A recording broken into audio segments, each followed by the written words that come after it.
Hi and welcome to this episode of the Property Pod. I'm joined today by Ola. Ola is a work experience member of Attwells. She has done 2 weeks work experience and is going to help do a bit more work with the marketing team for her degree. She currently studies at Suffolk University, which is a local university to us, obviously based in Ipswich, and she's studying law. So we just wanted in this podcast to discuss how you get into the legal industry, how you can become a solicitor, and just break down the barriers to that. I think when people think about law firms and they think about solicitors, they tend to see, an older white man maybe in a suit, quite stuffy, quite grand. We're breaking down those barriers and changing those concepts at Attwells. As you can probably tell, I'm a little bit on the punky side.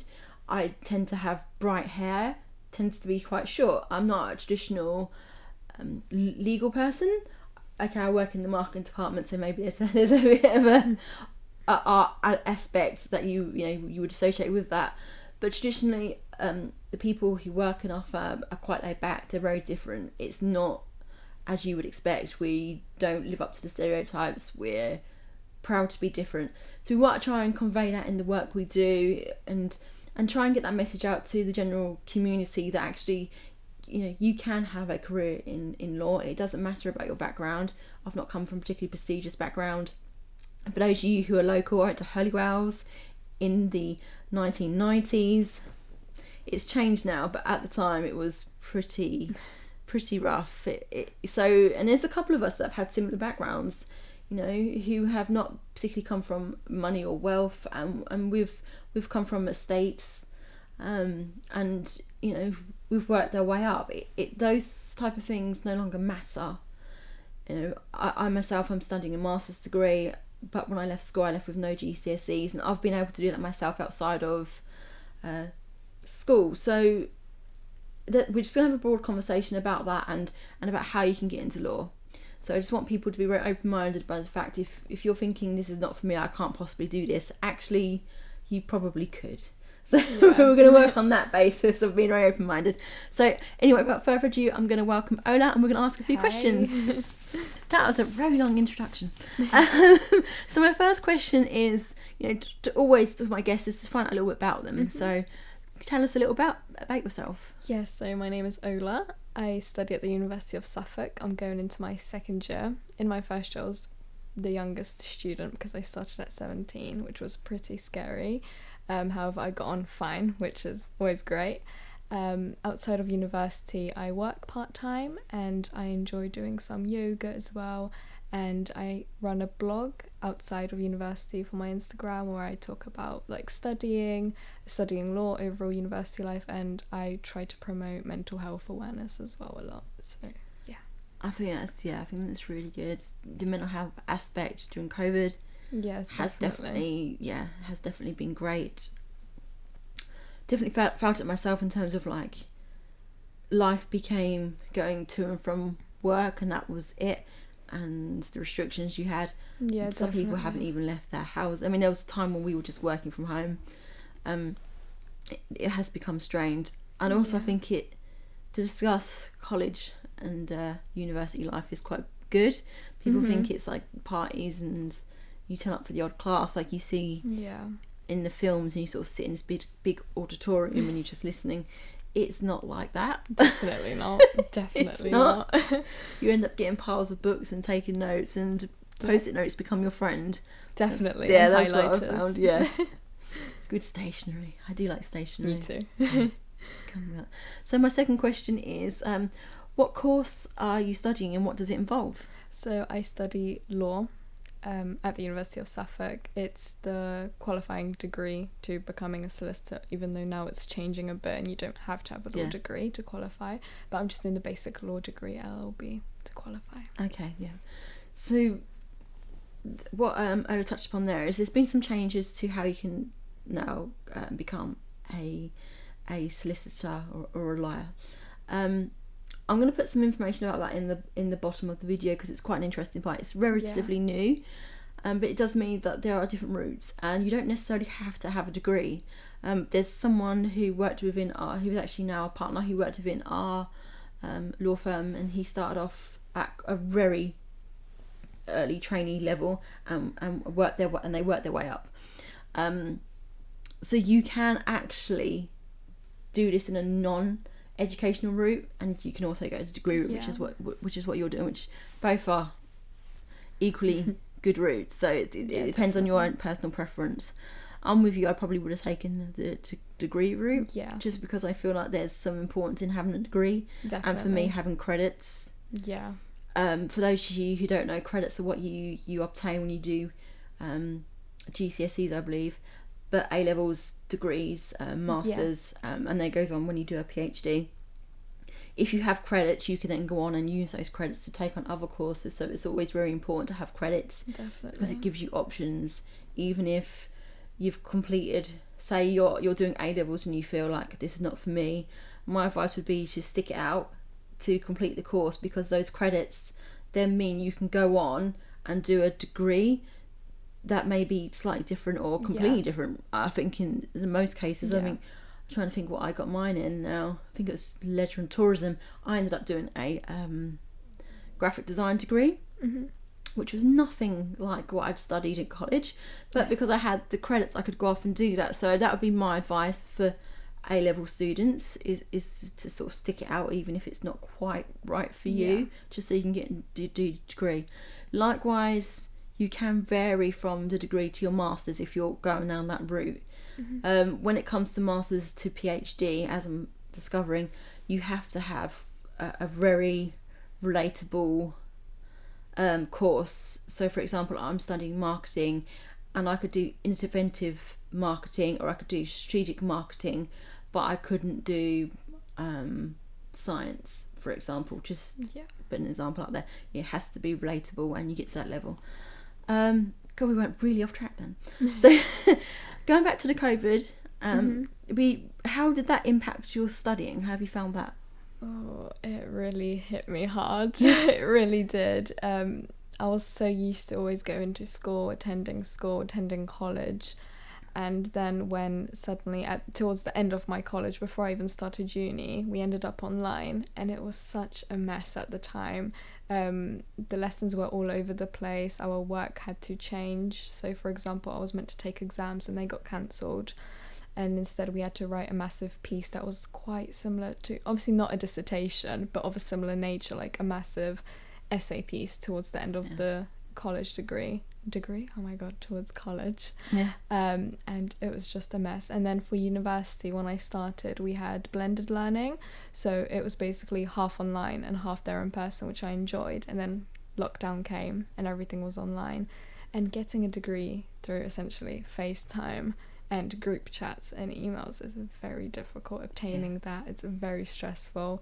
But I'm happy to say I managed it. You just have to, it took me time to get used to it for sure, and see what works for me and what doesn't, but I managed to get there. But it was definitely not easy at all. Definitely not. And it still probably won't if we ever have future lockdowns, which fingers crossed we don't.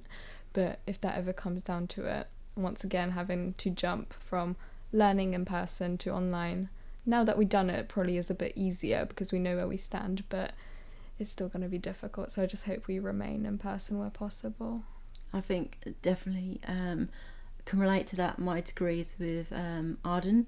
It's a long distance course, so I have a portal that I enter into, and so I'm doing my masters all online.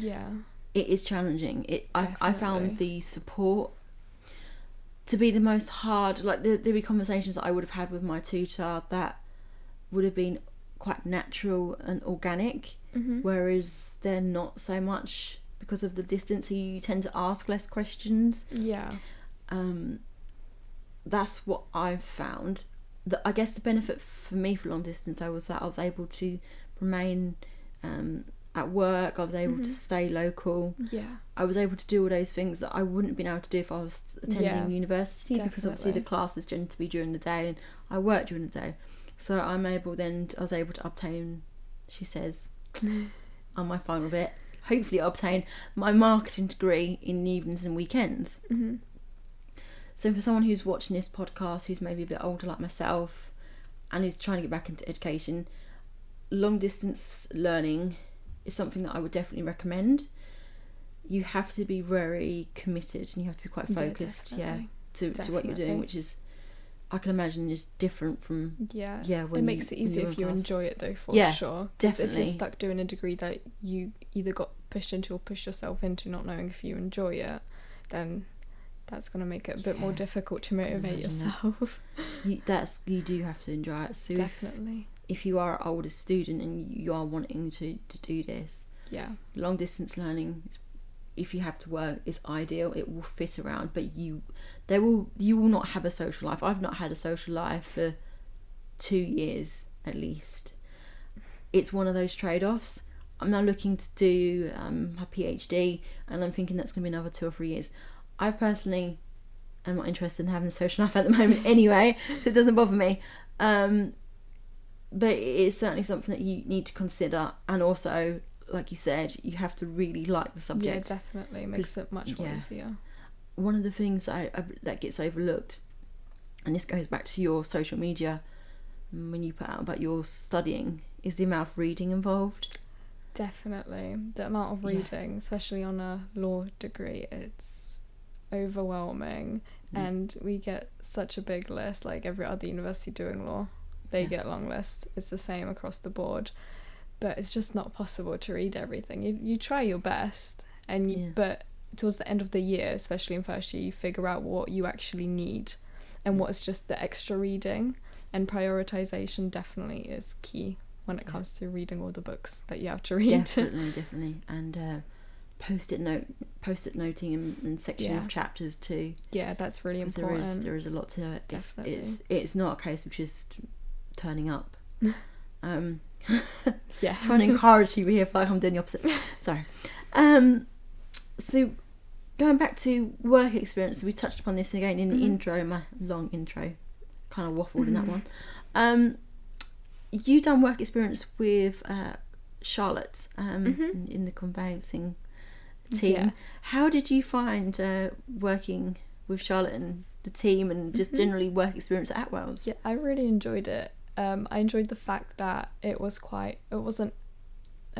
serious, of course it was serious, but it wasn't too it was really friendly. That's the word I'm looking for. It was really friendly to get into, and it eased my stress straight away. When I was doing the work experience with Charlotte was really, really lovely, and she explained all the tasks well, and I liked the fact that she gave me a task, for example, talked a bit about it, then sent me off to do it, and then we'd call back on FaceTime about it, and she'd run me through everything and run me through what I done well, what I could improve on, and I think that was really helpful, that she wouldn't give me all the points, that I had to then go and look at the whole work thing myself.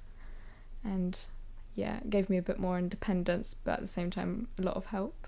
So that was really good. I really enjoyed that. That's really good feedback actually. It's nice to know. So we offer online work experience in it's sort of like a hybrid in terms of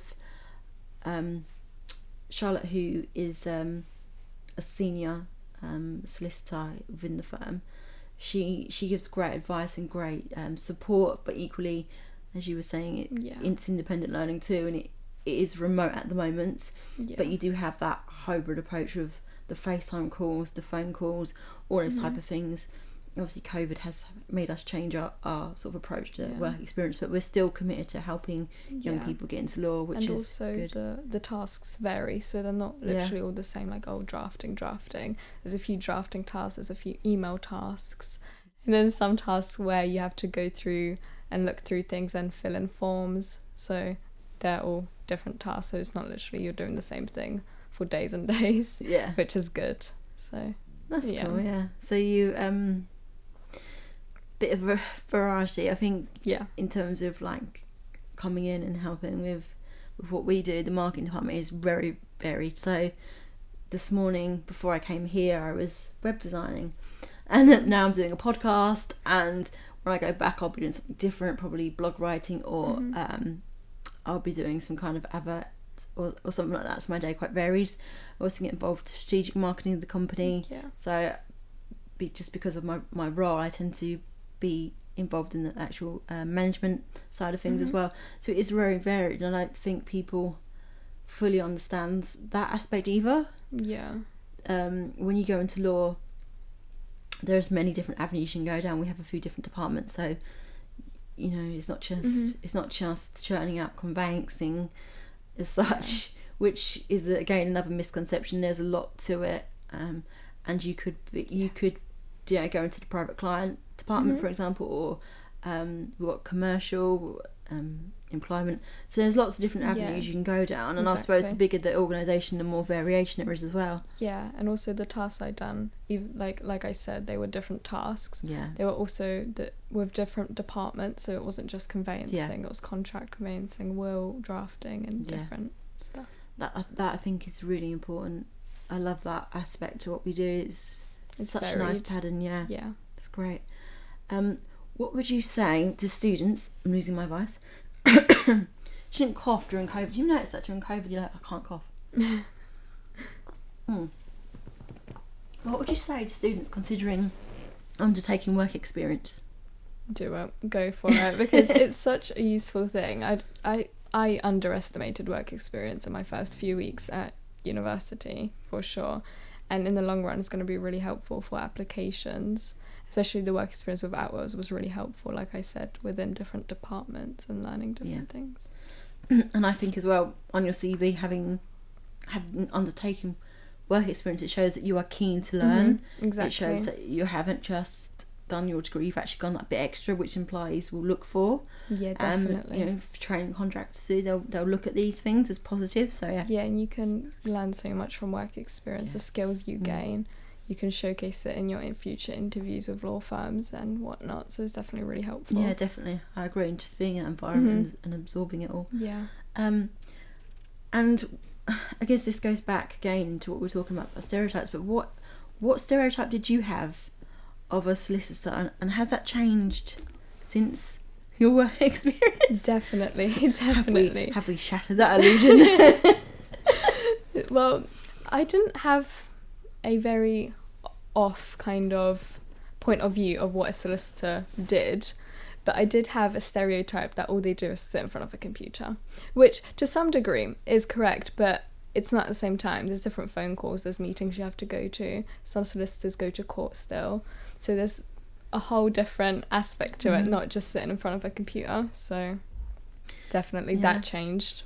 When I was with Charlotte, she was talking me through as well what she was doing on the side with work, and there was loads of phone calls involved in that. So it's not just sitting in front of a computer writing emails.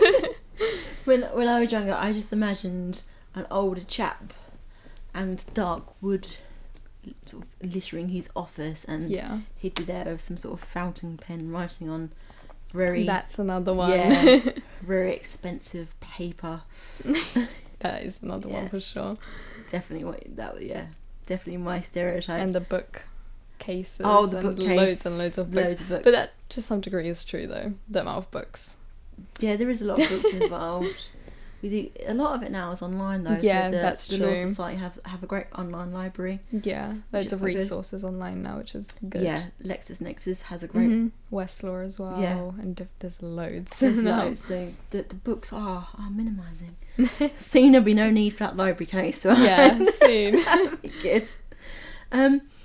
So sorry, I'm really off track. I'm trying to read the questions out, as you can probably see on my paper here. What do you think could be done to achieve more equality in the legal sector? What do you mean specifically by equality? That's a tough one. There's different, so different people. So one of my kind of passions is about inviting more people into the law firm and then making this pathway. As a sector, traditionally the law sector has a bit of a reputation where, as I said, it's going to sound terrible, but I don't mean it's terrible, it's probably going to come out as, but it tended to be an old male white club. Without meaning to bring race into a conversation, but it's sort of a bit hard not to have this conversation without bringing it in, to be fair. Yeah, definitely. It's important to bring up. Yeah, and that's how because it's a very old institute, and that's how it's been for a while. There was a book that I read that was actually published in 2002, and it's part of my studying, which was an old law book, and it referred to partners as him, his. It was like male constantly male. And that was like, hang on a second. And I actually looked to see when the book was published. I was thinking 1970s, 1980s, and it wasn't. It was in the 2000s. I was really shocked. Wow. So for me, the fact that Attwells have a 50-50 partner split between That's men really and women good. is fantastic. The fact that we have all sorts of races working for us is fantastic, because I think we literally are a micro... Was it micro... I can't even say the word, but we basically mirror our community, which is fantastic. Yeah. And so I suppose I'm talking about equality. I'm addressing those issues and sort of saying how, from a young perspective, how do you think that the law sector can improve on that? I think Attwells are probably a bit ahead of the curve in terms of generally, but I think one of the things I'm going to mention firsthand is grades, and that comes and mixes within like backgrounds, people coming from different backgrounds. Some people for loads of reasons might not be able to achieve those grades at school, at high school, at college or A levels, but that doesn't mean that they're not smart people. Yeah. And that goes to both genders, obviously male and female. And something I've seen on loads of law firms' website is focusing on grades a lot, which I don't find fair, because I know I only have 2 GCSEs, for example, and I was studying a law degree, and across the board I don't hear about law students having only 2 GCSEs. They have more than that, like 5, 6 A stars and whatnot, and I don't have that. I barely scraped a pass on English and maths, to be honest, and I know I am still going for it with my law degree. So not focusing on grades, no matter kind of what background you're from and what schools you went to, etc. So kind of in applications, for example, letting everyone have an interview, no matter if they failed their GCSEs, for example. I think that's the way it could be achieved more. I think that's a good point, because I think you can be academically strong, but you can also be practically strong. Exactly. And those are 2 very different things. I would probably say that I lean towards the more practical side, and academic, despite the fact I'm doing a master's, has been forced. It's not something that I naturally find easy. I have to really, really try. I probably put more hours in than I need to, but I have to for me. Yeah, definitely. So yeah, I completely get that. And I left high school with like E's and F's, and I think my only B I got was in religious education, which is odd.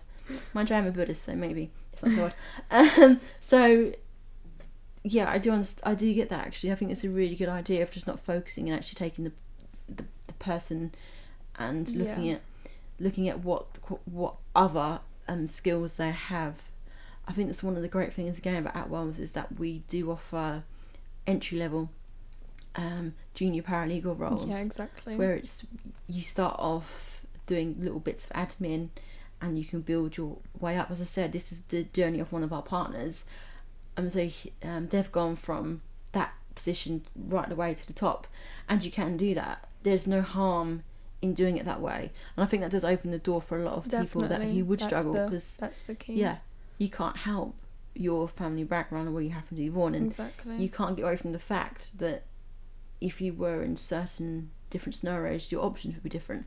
I mean, for example, and it sounds like I'm slurring my whole high school. I'm not, because it's completely different now. You got to think, I was at high school and did my education in the 1980s and 1990s, so we're going back a fair bit now. But no one ever spoke to me in career progressions about law or about degrees. It was just assumed that I'd go to college and do what I had to do for that year, because you had to, and it was only like a year you had to stay until you were 17. Yeah. That I would do that. It would be a kind of course where you just would attend, but you really wouldn't be focused. Or I'd end up going to sort of work and get signed off that I was okay to go to work, so I just didn't have the grades. And that was it. It was like, well, I've just pick any course, and what do you want to do in your future life? And it was like, do you want to do these? And the things that came up were always like factory working and cleaning and care assistant and all this type of working in a shop, and not that there's anything wrong with those things, there's not at all. My son is a cleaner, just so you know. Me too. Me too. Yeah, so there's nothing wrong with those things. And I've done all sorts of roles in my life just to pay bills and things. There's nothing wrong with that, but it was never because of the school I was in, because of the grades that I was getting. There was no aspiration to, well, do you want to try and retake your GCSEs? Do you want to then look at maybe this and this? It was very much like, no, that's not for you. No one in my family had ever just done a degree. Come from a very working class family, from an estate. We didn't do those things. It wasn't in our family. So I definitely understand what you're saying there, because these things are not discussed. And if you're not used to it, if you come from a family background, especially, I can imagine if your family maybe are on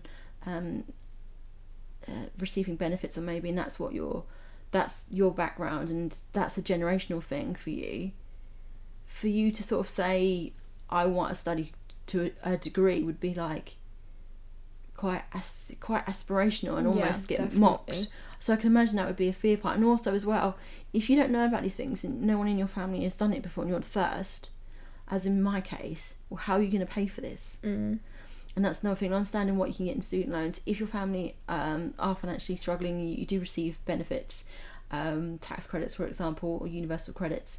You can get help. You can get more help for your student grants, and they are grants, so you don't have to pay them back. Your student loan is something different. You do have to pay that back, but it comes out after you're earning so much money. Is it over 20,000? I think 25? So. Yeah, I think 25,000.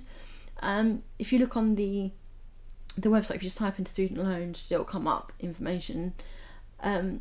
And so you don't start paying it back, and you pay it off in really small amounts from your pay packet. You don't have to pay it all back at once. It's sort of like £20 or something a month, and it goes up as your wages go up. So understanding and learning these things, it's very important. Doing your research. So again, if you are, just to reiterate, if you are in a low income family, please do look at the grants and support you can get. Speak to your university when you're applying, and tell them, be very honest. There's no embarrassment, there's no shame in it. You won't be talking to them about anything they haven't heard before. Have that conversation, just say, this is my situation.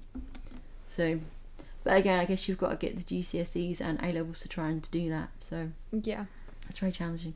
We really went off topic then, and covered that quite widely. So the other question I have here is, what area of law are you hoping to get into? So at the moment, I haven't fully decided what area, but I am looking more at the commercial or insurance, shipping kind of law. But I haven't fully decided. At first I was like, criminal law for sure, criminal law, but in the long run I don't think it's going to be too good for my mental health. In the long run, I've had to sit through all the heartbreaking cases, etc. So I think I'm going to be sticking to commercial law side for now. So but I don't have a set one just yet. Hopefully soon. You've got plenty of time, that's fine.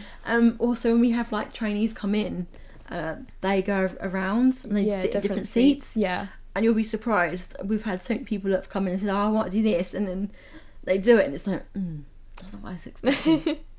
I actually really like this, and it's like really surprising. It's really odd, and they can be very varied in terms of someone thinking, I want to do commercial, but end up really enjoying private client, which is completely different. But so you never know. So there's plenty of time for that.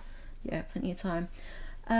What career aspirations do you have? So where do you see yourself maybe in 5 or 10 years? Ooh, I want to be a solicitor by then, hopefully qualified, and just doing what I enjoy, basically, whatever area I choose to properly be in. But I want to be a qualified solicitor by then, and then in 10 years maybe work my way up the ladder a bit. And I definitely, in the next 5 years, I also want to do a master's, something to do with law, but more a specific niche area rather than just a law master's.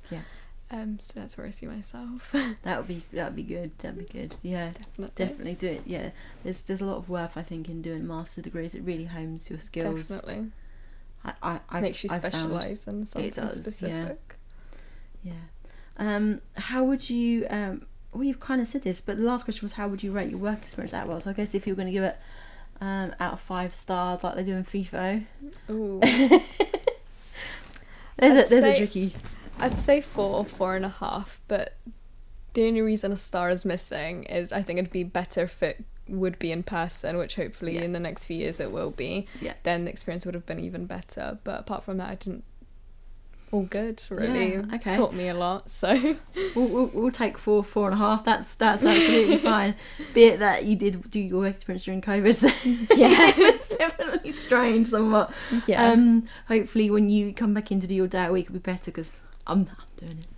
Not that there's any competition, Charlotte, but you'll probably be like, take me back to Charlotte. It's nuts. Okay, that's all from us today, so I hope you've really enjoyed our chat. We have gone off subject, and I hope we haven't sort of offended anyone. We try not to, but we kind of speak quite openly here. It's a bit more of a table talk conversation than it is anything sort of too professional. We're not sort of trying to watch our P's and Q's, but so hopefully you found it useful and you haven't been offended. Hopefully not.